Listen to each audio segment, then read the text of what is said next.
കട്ടപ്പന നഗരസഭ 4-ാം വാർഡിൽ ശക്തമായ പോരാട്ടമാണ്. മുൻ കൗൺസിലറും CPM കട്ടപ്പന ഏരിയ കമ്മിറ്റി അംഗവുമായ KP സുമോദാണ് LDF സ്ഥാനാർത്ഥി. UDFന്റെ ഷാജി പൊട്ടനാനിക്ക് ഇത് കന്നി മത്സരമാണ്. കട്ടപ്പന നഗരസഭയിലെ ഏറ്റവും വലിയ വാർഡുകളിൽ ഒന്നാണ് 4-ാം വാർഡ് മന്തിക്കാനം.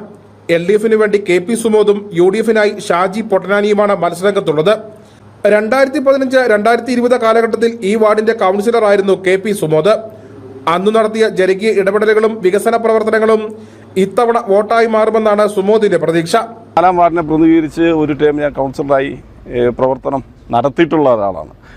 നമ്മൾ ജനിച്ചു വളർന്ന നാട് എന്നുള്ള നിലയിൽ ഈ നാട്ടിലെ ആളുകളുമായിട്ട്, ഈ വാർഡിലെ ആളുകളുമായിട്ടെല്ലാം വളരെ അടുത്ത ബന്ധം കാത്തുസൂക്ഷിക്കുന്നതും ബന്ധവും നിലനിർത്തിക്കൊണ്ട് പോകുന്ന ഒരാളെന്നുള്ള നിലയിൽ ഈ വാർഡിൽ വലിയ ആത്മവിശ്വാസത്തോടെയാണ് ഞങ്ങൾ പ്രവർത്തനം മുന്നോട്ട് കൊണ്ടുപോകുന്നത്. പൂർണ്ണമായും വലിയ ഭൂരിപക്ഷത്തോടു കൂടി ജയിക്കാൻ കഴിയും എന്നാണ് ആത്മവിശ്വാസം. കഴിഞ്ഞ 10 വർഷമായി കട്ടപ്പന നഗരസഭയിൽ UDF നടത്തിയ വികസന പ്രവർത്തനങ്ങളിലാണ് ഷാജി പൊട്ടനാനിയുടെ പ്രതീക്ഷ.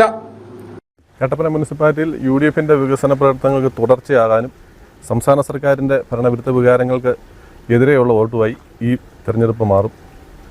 സർക്കാരിൻ്റെ ഒത്തിരി സ്വർണ്ണക്കൊള്ളകൾ, അങ്ങനെയുള്ള അഴിമതികൾ, അതിനെല്ലാമുള്ള ഒരു ജനങ്ങളുടെ ഒരു എതിരഭിപ്രായം ഈ വോട്ടിലുണ്ടാവും. അത് ഞങ്ങൾ നല്ല രീതിയിൽ പ്രതീക്ഷിക്കുന്നു.